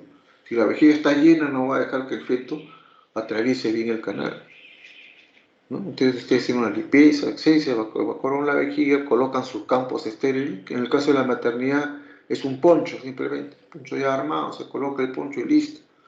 Ustedes tienen que realizar un tacto después de haber colocado el poncho ya con sus guantes que van a atender el parto para corroborar el diagnóstico, ¿no? Ven cuánto de dilatación tiene, si ya está borrado 100%, cómo están las membranas. Si están íntegras y ya la dilatación está completa, entonces ustedes la rompen ahí en ese momento. Ves si ya encajó, si ya rotó. Eso es fundamental, tiene que estar en occipito anterior. Si no ha rotado, no pretendan atender el parto. Así dice, ¡ah, puje, puje! El ayudante comienza a empujarle en la barriga, a hacer una pseudo maniobra de Kliseler. Pero no ha rotado. Entonces, si no ha rotado, esa cabeza no va a salir. Lo único que vamos a hacer es que esa cabeza se va a atorar, se va a quedar estancada. ¿Por qué? Porque la hemos empujado y la hemos comprimido contra la pelvis y ya se quedó atascada. Va a terminar en cesárea. Y si insistimos más, vamos a romper el útero. Entonces, mucho cuidado. Los niños salen en malas condiciones y el pediatra, ¿qué dice? Ah, es por culpa de la maniobra de Cristel. No es por culpa de la maniobra, esa es una muy buena maniobra, sino que la hicieron en un momento inoportuno. ¿Por qué? Porque la cabeza todavía no había rotado. Tiene que estar ya en occipito anterior. Si ya está en occipito anterior, ya está extendiendo, ya está coronando, ahí hacen su maniobra de Cristel. No antes. Pero algunos no saben, pues. Creen que eso se hace con... Basta que la dilatación está completa para allá, boom, hacer Cristel. Bueno. Entonces no olviden siempre de hacer el tacto vaginal y verificar todo lo necesario para poder atender el parto.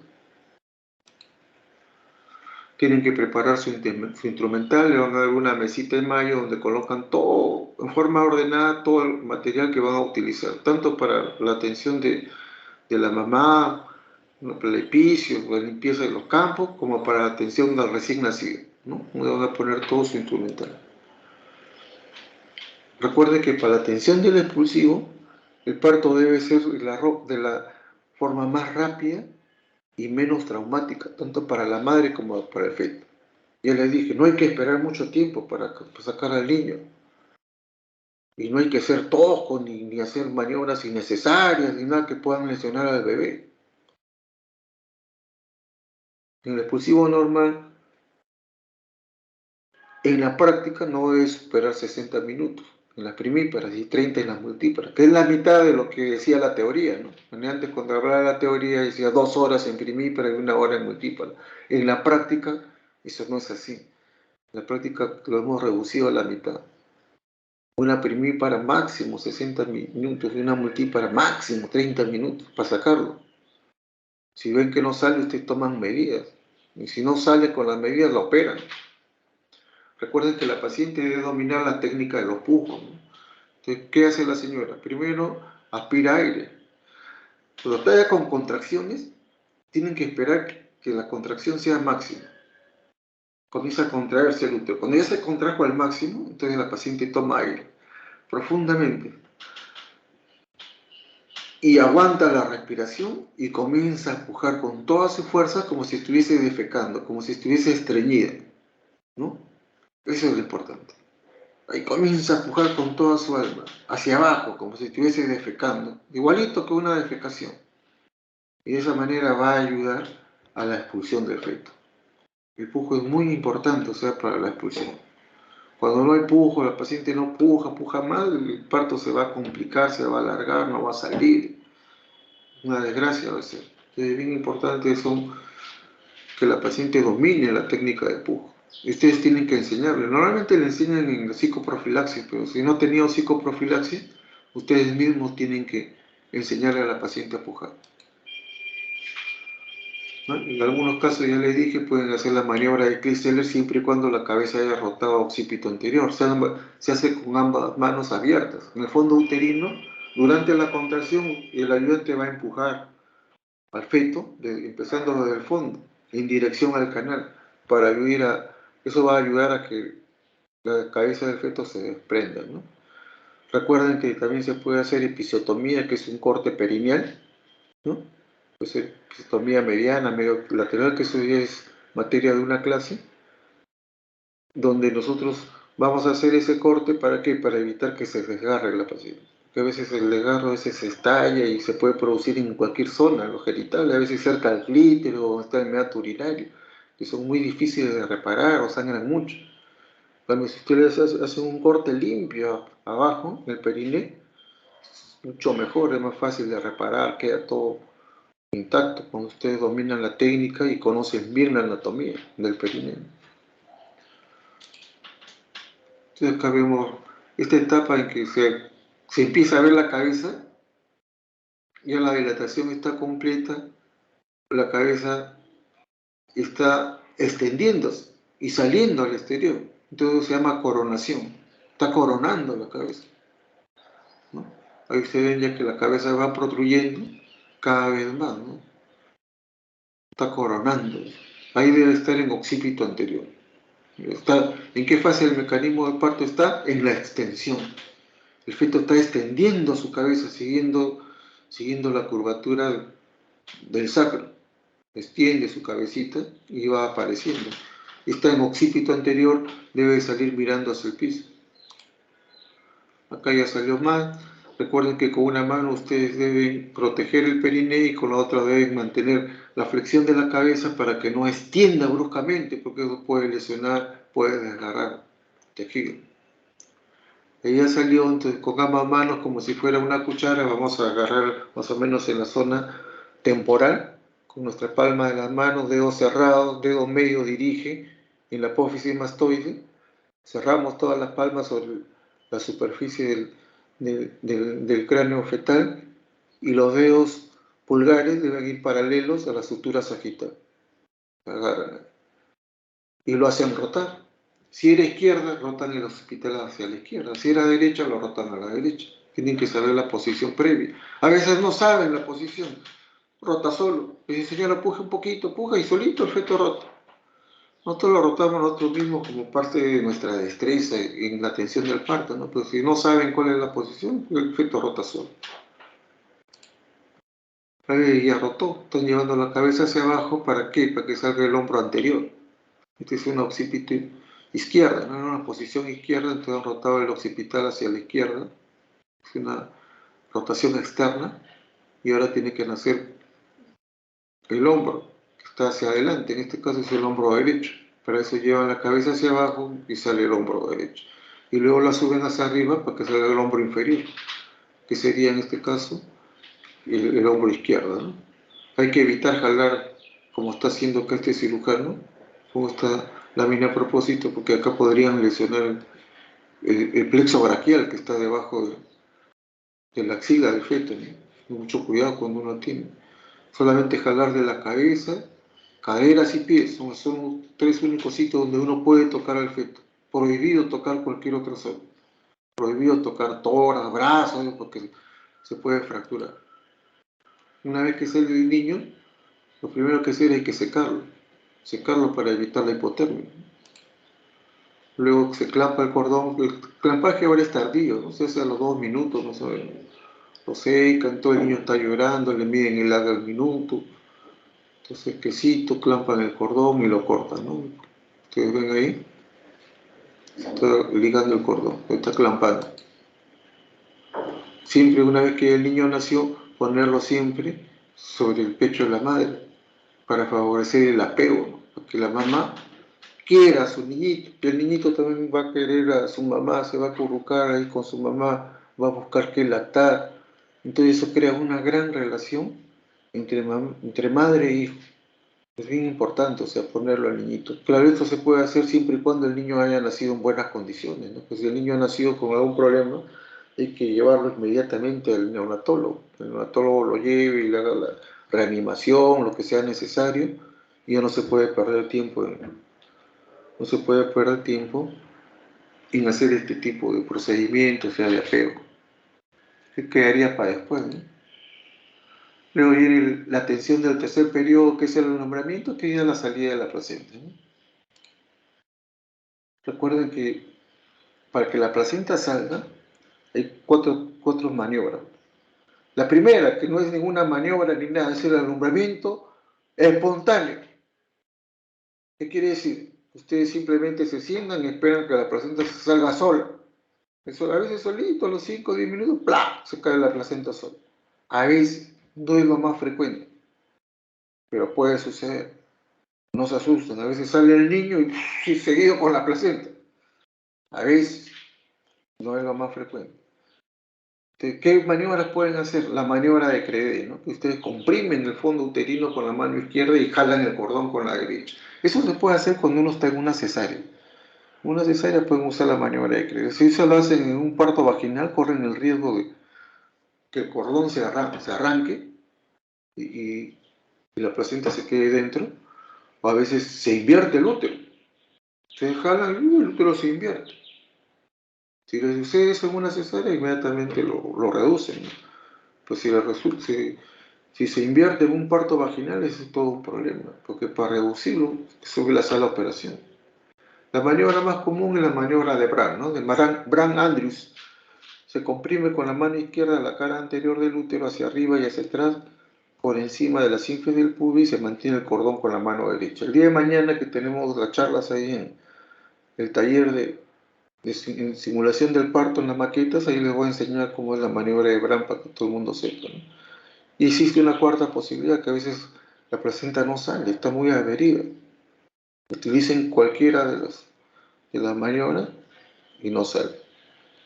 Entonces se hace la extracción manual. Se le pone un poco de anestesia a la paciente, se mete la mano dentro del útero y con el borde cubital se desprende la placenta y se saca. Hacerlo de preferencia en sala de operaciones, ponerle por lo menos atropina para que no vaya a hacer un reflejo vagal. Esta es la maniobra de Crede, la forma como se comprime el útero y se tracciona, y esta es la maniobra de Brand-Andrews, ¿no? La forma como se desprende la placenta, también hay dos tipos de desprendimiento, el tipo Chul y el tipo Duncan. El tipo Chul se desprende primero la cara fetal y se va formando atrás un hematoma. Sale la placenta y sale luego su hematoma. Y el mecanismo de Duncan o tipo Duncan, ustedes ven que se va desprendiendo de un lado, el paciente comienza a sangrar, ¿no? Está sangrando, sangrando y se forma todo este hematoma, ¿no? Es el desprendimiento tipo Duncan. Cara materna sale primero que la cara fetal, a diferencia de la anterior. Recuerden que los signos de desprendimiento, el signo de Schroeder, el signo de Alfred y el sangrado vaginal. El signo de Schroeder es simplemente que el útero, después que se desprende la placenta, va a ascender entre 5 o 6 centímetros. El signo de Alfred es que a medida que progresa, digamos, la salida de la placenta, o sea, la placenta va cayendo y el cordón también, o sea, hay un descenso del cordón. Y el sangrado vaginal, que es otro signo que nos dice que la placenta ya se desprendió. La elevación del fondo uterino, el descenso del cordón y el sangrado, ¿no? Son los tres signos de desprendimiento placentario. Una vez que ya salió la placenta, se tira ligeramente de ella a través del cordón umbilical. O sea, ya la placenta está desprendida, ¿no? Entonces, ¿qué hay que hacer? Ahí sí se jala. Presionan el útero y comienzan a jalar. Primero hacia abajo y luego hacia arriba. Van jalando el cordón hacia arriba y la placenta va saliendo, ¿no? Y la tracción es suavemente. Jalan con la mano derecha y con la izquierda van a recibir la placenta, ¿no? El alumbramiento. Sigue saliendo ahí la placenta, está a punto de salir, sigue saliendo y listo. Ahora, el alumbramiento dirigido, ¿qué cosa es? Para evitar que la paciente vaya a sangrar mucho después del parto, entonces se hace un alumbramiento dirigido para que la placenta no demore mucho en salir y sangre poco. ¿En qué consiste? En administrarle 5 unidades de citocina por vía intramuscular, o si está con 10 unidades en infusión, le aumentan el goteo al máximo. ¿En qué momento? Después que sale el recién nacido. Nace el recién nacido y ahí le aplican su ampolla de oxitocina intramuscular, ¿no? Luego hacen la maniobra de Brand, que es la tracción continua del cordón y llevar el fondo del útero hacia arriba y hacia atrás para asegurar un alumbramiento más rápido. Y finalmente, una vez que salió la placenta, hay que hacer un masaje uterino. ¿Para qué? Para asegurar que el útero se mantenga contraído, no se contraiga bien, ¿no? Entonces ya luego viene el examen placentario, ver las características generales, hay que describirlo. Así, tanto de la placenta como del cordón, tienen que describir cualquier anomalía, un hematoma, calcificación, lo que encontraron lo describen, ¿no? En la cara fetal, ver qué tipo de inserción, ¿no? Tipo, número de vasos del cordón, cuánto mide, si hay placa de fibrosis, integridad de las membranas ovulares. En la cara materna, limpian y tienen que ver que los cotiledones estén completos, que no falte ahí, como hay un hueco y falta un cotiledón que de repente se ha quedado dentro del útero. En ese caso hay que hacer un legrado puerperal, ¿no? Se limpia y se examina todo. Y también hay que hacer el examen biométrico, hay que pesar, hay que buscar su diámetro máximo, el espesor, ¿no? El peso de la placenta entre 400 y 600 gramos, su diámetro, el espesor más o menos de 3 a 4 centímetros, ¿no? Lo mismo que la longitud y grosor del cordón, todo eso hay que describirlo. Ahí es la forma como ustedes revisan la placenta, que estén las membranas, las dos membranas, corion y amnion. Acuérdense que el corion es vascular, el amnion es avascular, o sea, es transparente, no tiene vasos. Es la diferencia. El corium va por fuera, va pegado al adhesivo. El amnion va por dentro, va recubriendo al FET. Son dos membranas diferentes, que son las dos membranas desiguales, corium y amnion. Eso hay que revisarlo bien. Todos estos eventos se anotan cuidadosamente en el partograma y en la hoja de resumen del parto, ¿no? Y luego vienen las 2 horas que les he dicho del alumbramiento, donde ustedes tienen que controlar la presión, el pulso, la contracción uterina, el sangrado, durante 2 horas. Terminado eso, ya, se acabó el parto, va a su servicio de hospitalización. Recuerden que ninguna cantidad de cuidados prenatales podrá compensar la mala atención en el momento del parto. Pero una buena atención del parto a menudo compensa la falta de cuidados prenatales y puede ser el factor más importante para el buen o mal ejercicio de la obstetricia. Lo dijo Norman Miller en 1935 y creo que se cumple, ¿no? A veces uno ha controlado a la paciente muy bien, todas sus ecografías, todo, pero en el parto le hace una pésima atención. Malograste la atención. A veces la señora no ha tenido de repente un buen control, pero si tú le haces una buena atención del parto, la paciente va a ser la persona más feliz del mundo, sobre todo si el bebé nació en buenas condiciones, ¿no? Entonces no olviden que la práctica entonces de una buena atención del parto es fundamental para el buen manejo del ejercicio de la obstetricia.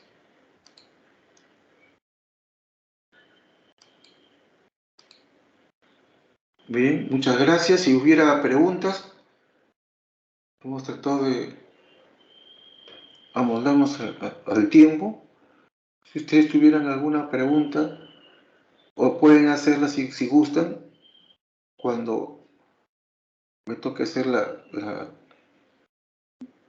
el taller de atención del parto. Mire, ese taller de atención del parto, como es muy importante, cada vez que me toca a mí con un grupo, yo se lo voy a hacer. O sea, aunque vengan el otro mes o el último mes, igualito yo les voy a hacer esta charla de atención del parto, porque la atención del parto es el objetivo más importante de ustedes como médicos generales, que tienen que saber bien atender un parto. Mañana cada alumno por lo menos se va a atender 4 partos en las maquetas, para que tengan una idea bien clara de lo que es la atención del parto. Mañana empezamos con el primer grupo que está rotando en la maternidad, y luego con los siguientes grupos igualito yo les voy a hacer la misma charla, además de las charlas que nos pueda tocar por el sílabo, ¿no? Porque, como les digo, ustedes no pueden dejar de recibir las charlas de atención del parto y de atender un parto aunque sea en maqueta. Y ahí podrán ustedes hacerme todas las preguntas, ¿no? Y vamos a ver el mecanismo del parto, los factores, vamos a repetir la atención, cómo es, y van a atender su parto. Muy bien, si hubiera alguna pregunta. Doctor, buenas tardes. ¿Sí? ¿Quién habla? Campuzano, doctor. Quería Campuzano. consultar. Sí, Sí. pregunta. En función a la analgesia del parto, doctor, ¿se podría usar ketaminas en dosis bajas? No, no, olvídate la ketamina. Eso puede afectar al feto. Eso está contraindicado. Ni siquiera fentanilo. Remifentanilo, que es un fentanilo. Fentanilo es un opiáceo que se da a dosis muy bajas. ¿No? Es un poquito caro en relación a otros opiáceos, pero él sí lo cubre. Entonces se dan microdosis. Y lo asocias, el remifentanilo no se da solo, se da asociado con un anestésico, que es la bupivacaína. No es silocaína, es bupivacaína.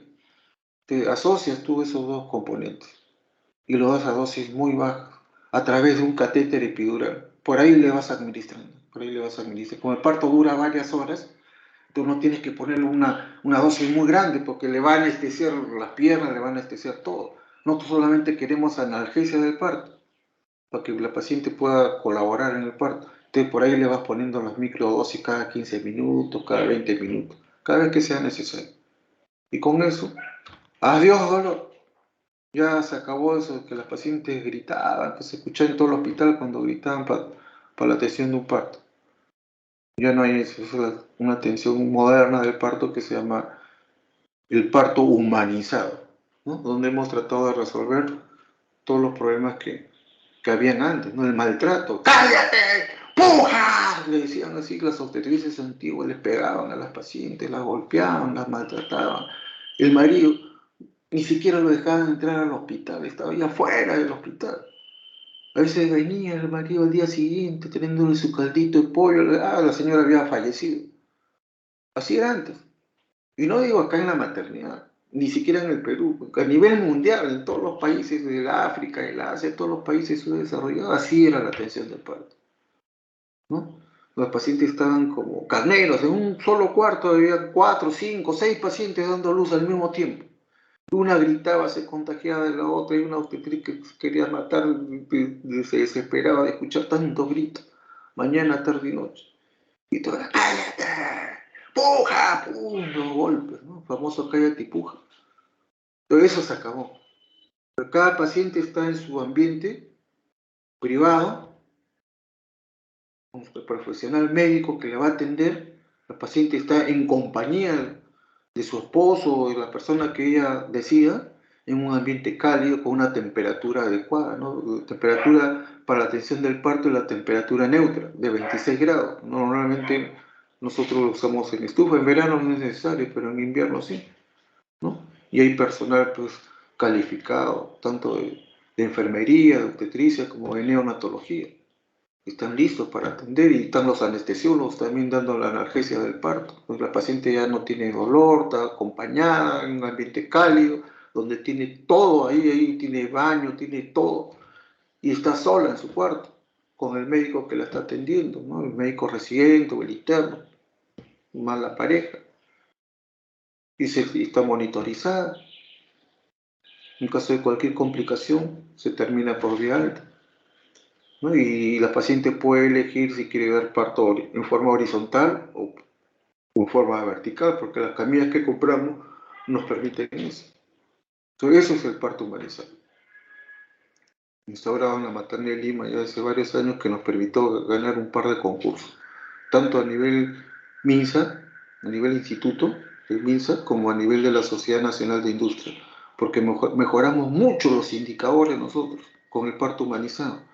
Antes, la percepción de las pacientes que daban a luz en la maternidad eran 20% estaban satisfechas de la atención y 80% insatisfechas por diversos motivos. Me han atendido mal, decía. Ahora es al revés. El 80% está satisfecho de la atención que ha recibido. Y hay un 20% que siempre por algún motivo, pues no está, algunos son muy exigentes, pero bueno, se ha mejorado eso, han disminuido el número de quejas, el número de enfrentamientos entre profesionales, el número de lesiones en el feto, fractura de clavícula, todo ha mejorado gracias al parto humanizado. Y ese es el mensaje que yo quiero dejarles a ustedes, ¿no? Que la atención del parto ha mejorado y ya no es como ustedes de repente pensaban o le contaron, ¿no? Con sus abuelitas, su mamá, sus tías, que se fijaban cómo atendían antes los partos, a la forma como se atiende ahora, ¿no? Son unos que están rotando por la maternidad, pero los vamos a programar para que roten, aunque sea una práctica ahí en sala de partos, vean cómo se atiende el parto y todo lo demás. Que ya de internos ya ustedes van a atender por lo menos unos 20 partos. Los que rotan por maternidad como internos atienden pues 20 partos, con su sutura y todo lo demás. Es algo sencillo, pero bueno, tienen que aprender. Ese es el objetivo. El objetivo de este curso que ustedes están llevando, el objetivo principal es ese, que ustedes salgan atendiendo un parto. Ustedes van a ser médicos generales, entonces están estudiando para ser médicos generales, entonces tienen que saber atender un parto. Aunque dicen, doctor, yo voy a hacer otra especialidad, no importa, igualito, como médico general tienes que saber. Cuando vayan a hacer una, iba a hacer la prueba de fuego, porque los van a llamar. Doctor, 3 de la mañana, una paciente está en sobreparto. ¿Qué es eso? Llegan y está en una hemorragia. Ustedes van a tener que controlar la hemorragia, o van a tener que referir. Usted no sale, doctor, no sale la paciente, examinar, de repente el feto es muy grande, la pelvis no es buena, ustedes van a tener que referir. Los van a llamar. Y algunos sí salen. Y ustedes van a tener que atenderlo. Y tienen que saber atender. Ese es el objetivo principal de este curso. Entonces hay que darle la importancia de vida. Acá lamentablemente lo han reducido a 1 hora de clase. Lo que antes se dictaba es un capítulo, se dictaba en 5 clases, ahora se dicta en 1. Imposible decirlo todo. Bueno, hay seminarios, vienen las prácticas, mañana vamos a hacer el taller. Entonces eso va a ayudar para que todos se vayan con un concepto claro de lo que es el parto, ¿no? Y de cómo se debe atender, ¿no? Lo otro es el control prenatal también, que es fundamental. Control prenatal, la atención del parto y el puerperio patológico, sobre todo. Las complicaciones, sobre todo la hemorragia postparto. Manejar esas 3 cosas, que es lo más frecuente. Lo demás ya ustedes lo pueden manejar, ¿no? La hipertensión, todo, pues ustedes llevan cursos de cardiología, todo es fácil que lo puedan entender y manejar. Pero en obstetricia, pues la hemorragia postparto, la tonía, eso solamente lo van a ver en obstetricia, no lo van a ver en ninguna otra especialidad, como la hipertensión, que sí ustedes la ven en una serie de especialidades.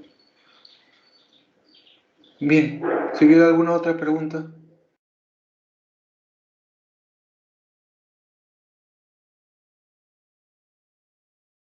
¿No hay? La delegada. No hay duda. Ya, mañana tenemos otra vez clase. ¿Ya? Mañana, igualito, ¿qué horas? 4 de la tarde. Mañana la clase es más corta, ¿sí? Porque se trata de una sola distosia de la dinámica uterina. Esa clase sí dura 1 hora. Yo hoy día he corrido, he hecho un resumen del resumen que tenía antes.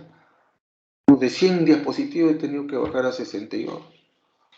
Porque si no me paso más de 2 horas, 3 horas a veces hablando mucho. Pero ustedes ya se cansan y también yo me canso de tanto hablar. Mejor mañana lo complementamos.